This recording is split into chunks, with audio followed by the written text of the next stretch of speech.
Welcome to Trending in Education. Mike Palmer here. Very pleased to be joined by Zachary Davis, the founder and president of Lyceum, an educational audio platform that is launching right about now. We're very excited to have Zachary on the show. Zachary's also the organizer of the Sound Education Educational Audio Conference, which we were very happy to attend back in the fall. He's also the host of Ministry of Ideas, which is a wonderful podcast that's been around for several years.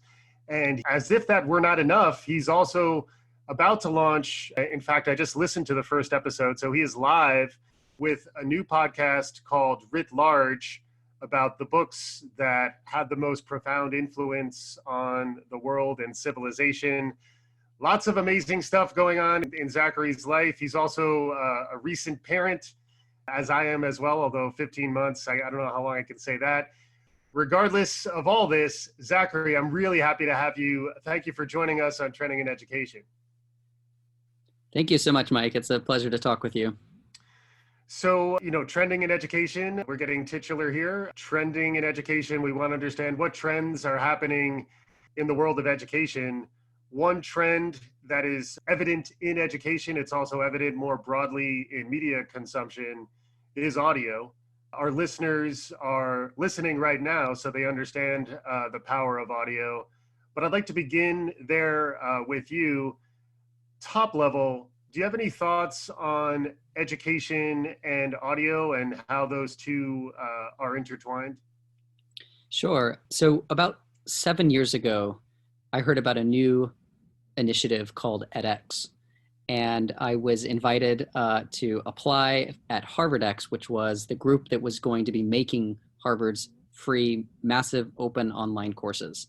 So I was one of the very first employees of HarvardX, and it was a really exciting time. It was like a blank canvas in which we could rethink, how can we educate the world with some of the world's best scholars? And so we really focused a lot on two things, really good video production and really engaging uses of technology in the form of assessments or activities or discussion. And so over the course of 7 years working at HarvardX, I worked on a lot of amazing projects, amazing courses. One of the first ones was about early Christianity, and it was a course about the letters of Paul. And we filmed the professor teaching, and we added these great animations to make it really engaging.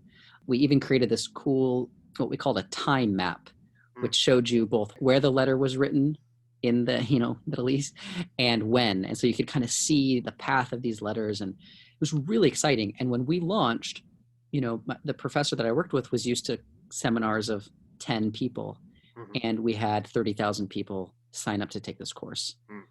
And that was the kind of scale, right, that got everyone extremely excited about MOOCs and about online courses. And wow, maybe we can dramatically lower the cost of education through these new technologies. But pretty quickly, we encountered some struggles, which was very few people actually completed these courses. Very few people got through them. Yep. They would click on the first activity the first day, and then they would never come back. And so some of these completion rates are abysmal, like 1% to 3%. Now, I consoled myself at the time by saying, well, lots of people browse books at a library, they open the first page, not everyone takes it home. But when you would look at how many people were actually completing these courses and presumably getting, the most out of them, it was lower than the enthusiasm behind these courses. So about 3 or 4 years ago, though, I, like many Americans, started listening to podcasts on my way to work. Right. And it quickly became part of my day. And I quickly realized how powerful audio can be, both in terms of communicating ideas and knowledge, but also because it fits people's lifestyles a lot better.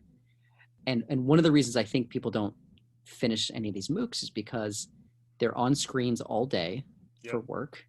And when they come home, they don't want more screens. And they're kind of too busy to sit down with no distractions, on a desktop or something and like proceed. So I became convinced that audio was the best way to share knowledge. And so I had been wanting to work on my own education project. And so I started this show called Ministry of Ideas. Mm-hmm. And Ministry of Ideas was designed to take the great conversations that I was having while a student at Harvard Divinity School and share that with more people. And so each episode is on a different topic, a different concept, like, the theology of history or cannibalism or World's Fairs. And we give you history and philosophy and cultural criticism. It was really successful. And, my podcast started getting more listeners than a lot of the Harvard faculty courses that I was, working on. Yep. And I think it had more to do with the medium than the message. Mm-hmm. So I was really captivated by education and audio. And in 2018, I started a conference called Sound Education. Mm-hmm. And we didn't know what kind of response we would get. I didn't even know, that many educational podcasters, but we managed to get Dan Carlin to be our keynote that first year. Mm-hmm. And then I learned about, hundreds and hundreds of amazing independent educational podcasters who came together in Boston for a few days, and it was magic. Mm-hmm. And when we were all in a room and all learning about each other's work and our excitement and our audience engagement and all these things, I really started to realize that we were comprising a brand new universal university, that Mm-hmm. we were a kind of invisible network of educators united by this new medium. Mm-hmm. And so I was hooked and have been ever since. And what I'm doing now with Lyceum is attempting to give that new university a home, Mm-hmm. to give all of these educational podcasters a place to go deeper with their listeners and find ways of support, both financial and community, and also to help everyone else, all lifelong learners, discover the richness of these shows, because there are 1 million podcasts on Apple. Right. It's impossible to find the show that you're looking for unless you already know what you're looking for. So what Lyceum does is it just curates the best educational podcasts out there and helps people trying to learn something find good shows worth listening to.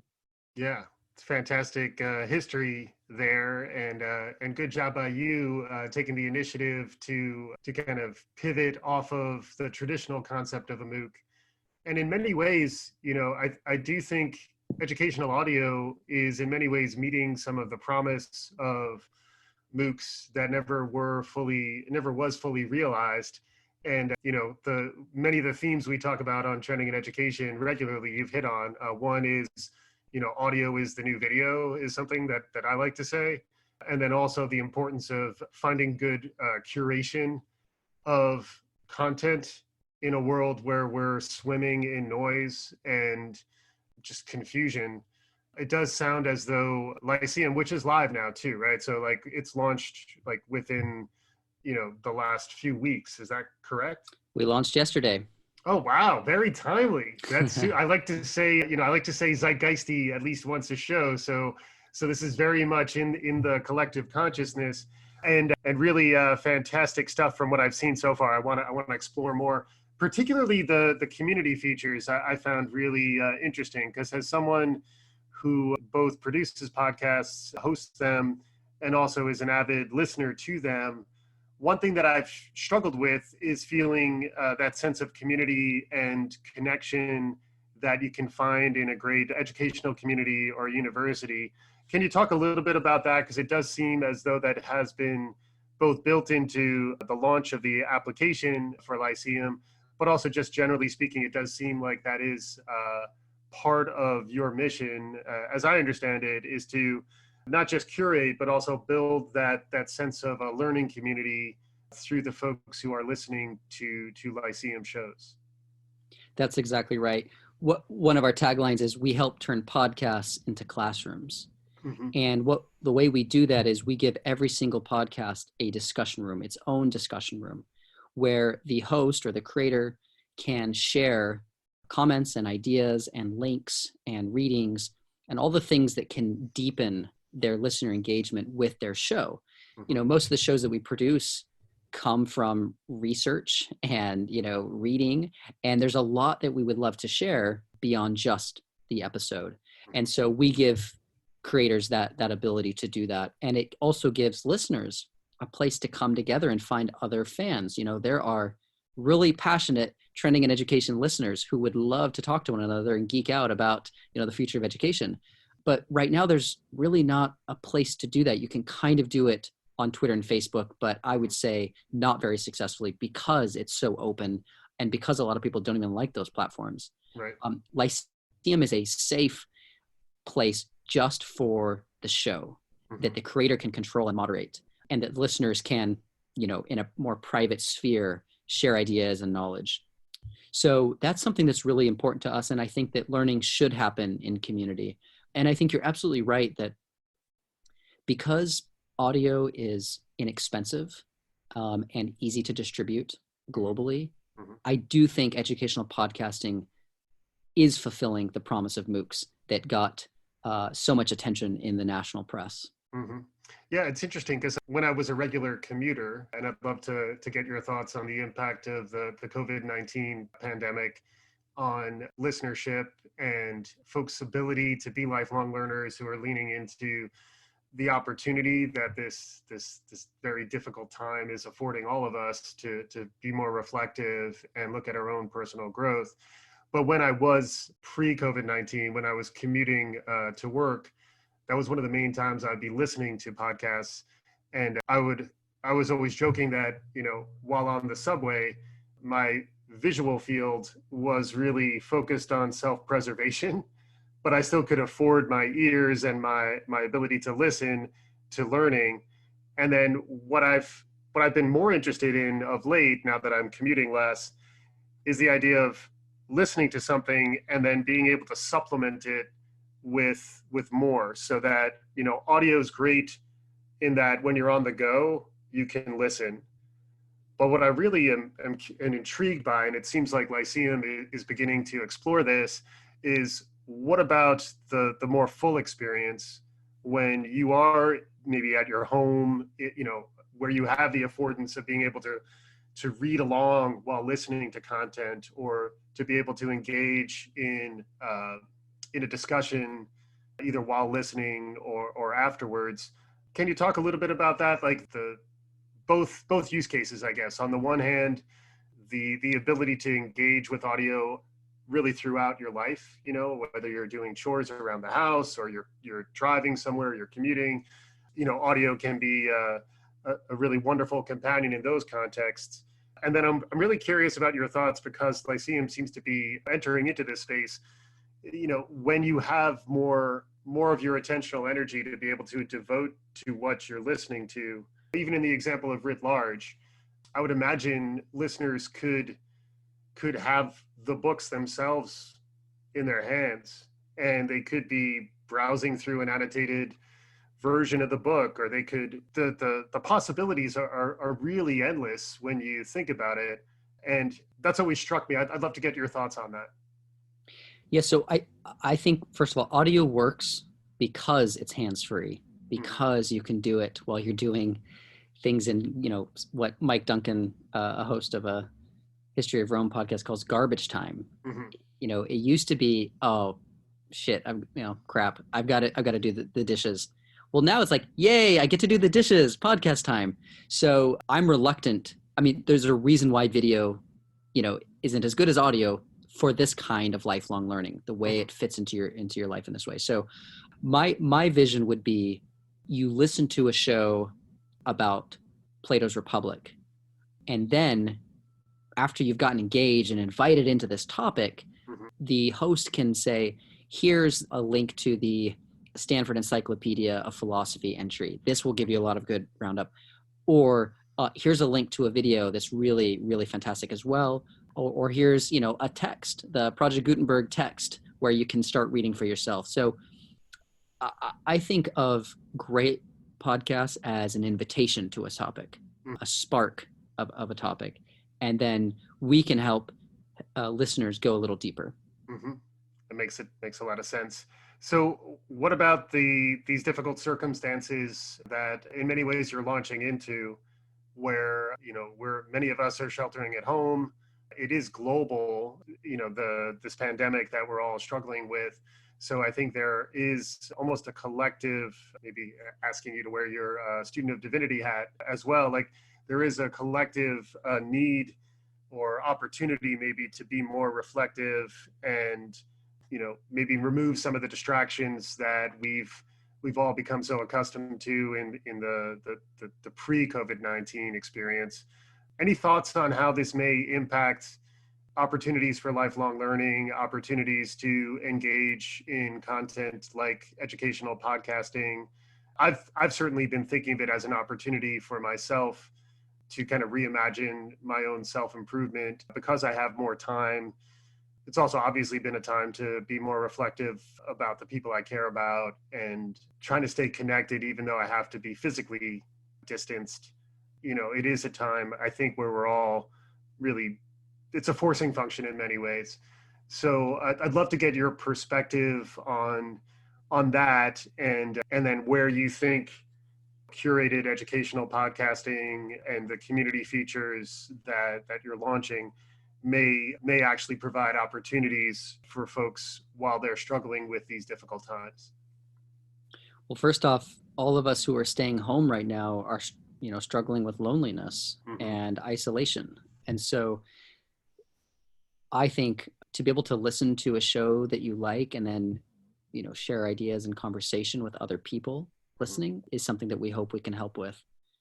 I also think there's a lot of people struggling with anxiety and worry about the economy, about our culture, about our political leadership, and they're looking for solace. And, there's lots of ways to find solace, but I find that learning about history, learning about different parts of the world and the way it works can help you feel more empowered and can help you feel like you have some control over what can feel like an overwhelming sense of, despair and struggle. Right. So I think education is not only for practical skills, but also to give us the capacity to meet challenges like the one we're currently in. And it is for personal growth. And so I think podcasts provide an enormous wealth of resources, educational resources that can help you understand why our politics looks the way it is, can help you understand, the virus itself. And there's all sorts of scientific shows that can help you understand.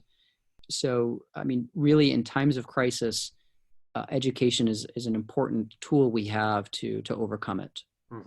No, it's a great answer. And maybe that helps us pivot towards Writ Large, which I did want to spend a little bit of time on because I was able to listen to the first episode with the Joyce Chaplin from Harvard University, talking with you about Jules Verne's work around the world in 80 days. And it was really a fascinating conversation. And it did sort of strike the chord that I think you're talking about right here, in that it did sort of connect to this sense of timelessness and really a breadth of perspective that for me was a really lovely antidote to the 24/7 breaking news cycle, which I think is unhealthy, but it's pretty easy to get sucked into it because it is so critical to understand what's happening in the world today. So it does seem like spending focused time to get the news is certainly valuable, but then starting to carve out more time for maybe better use of my intellectual energy. And Writ Large seemed like that to me. So first off, I really enjoyed your first episode, so I'm looking forward to more. But can you describe what Writ Large is? And I'd love to hear some teases for some of the other shows, because it sounds like it's a pretty ambitious project too, in terms of the scope that you're looking to tackle here. So can you give us a little perspective on what Writ Large is? And it's launching really to coincide with the launch of Lyceum as well, right? So this is sort of it's like an anchor show for the app. And I really did enjoy the first episode. So can you talk to our listeners a bit about what Writ Large is, and maybe try to entice us with some tantalizing ideas of what's on the horizon? Definitely. So yes, Writ Large is the first original production of Lyceum Studios, which is our original content production house. Mhm. And we are hoping to work with professors around the world to make brand new shows with them and new audio courses. And when we first were thinking about what should our first show be, we knew we wanted it to be something that could draw upon the resources of the Boston, Cambridge academic community. Mhm. And one of our first thoughts was, well, why don't we do a great book show? We'll go through the Harvard classics and we'll explain them for people.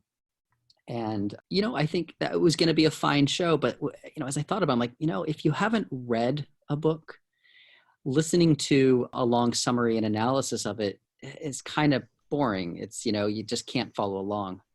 So I was playing at a park with my kids, wrestling with what concept could we do that would be exciting, even if you haven't read the book.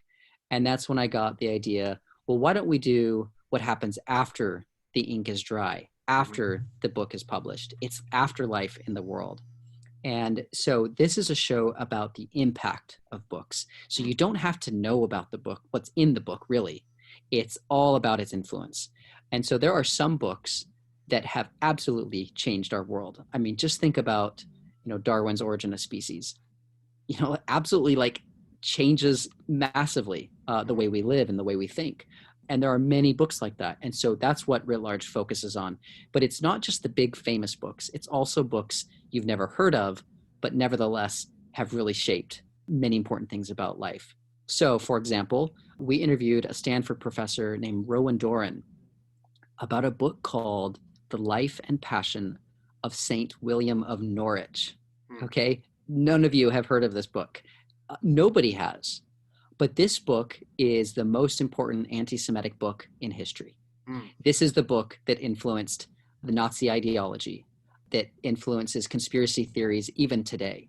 This was the book that first began the myth of blood libel, which is that Jewish groups were conspiring to murder Christian children and drink and eat their blood. And this book was lost for many, many years and only rediscovered recently. But the story that it started continues to resonate today. So these are the kinds of stories we're interested in talking about. We also have an interview with a professor named Peter Bohl, and he talks about a Confucian text called Great Learning. And this is the text that made education a key pillar of Chinese culture. And everyone knows Chinese are obsessed with education, obsessed with testing. And this is the book that really consolidated and amplified that idea. So, do you need to know about the Great Learning? Well, if you're interested in Chinese culture and their impact on the world, it helps. So that's what Writ Large is. And we think it's a good example of the kind of content we want to make, which is it's educational, but it's also entertaining and it's also, engaging. And I think at its best, educational podcasting does that. It takes rich, deep topics and it adds some excitement and some sound design and some passion. And it helps people really fall in love with important educational topics. Yeah, and I love the tie back to what you were describing before, where in some ways Writ Large will introduce an audience to texts that they can then explore in more depth. So maybe, many of us read Around the World in 80 Days growing up. So like there is a nice nostalgic element to that, where I think I may have read the classic comics. So that's not technically reading, but it's close enough, but as an adult, I hadn't really thought about that book in many, many years. And then to understand that its ties to imperialism and to sort of the way in which we think about innovation and a global perspective on the world, which really hadn't existed before Jules Verne sort of imagined that and put it into this format. It actually did inspire me to go back and at least dig into the synopsis of the book and maybe get in there and read it some more. So like it is an interesting way to think about the power of audio and the breadth of reach that you get with podcasting, in that you're going to be introducing many of us to texts that had a profound influence on the world, and then leaving it up to us to either enjoy the conversation or perhaps explore with more depth through some of the tools you were describing, which is super interesting. We're coming up on time, so I want to think about other ideas outside of what we talked about. One of the questions that I like to ask all of my guests is, what trends are capturing your attention these days, whether they are specific to education and learning or whether they are more broad? You know, we talked about the trend towards audio and listening to content, but you know, we're entering the 2020s. It's clearly, you know, a transformative time in many ways in light of the global pandemic that we're facing.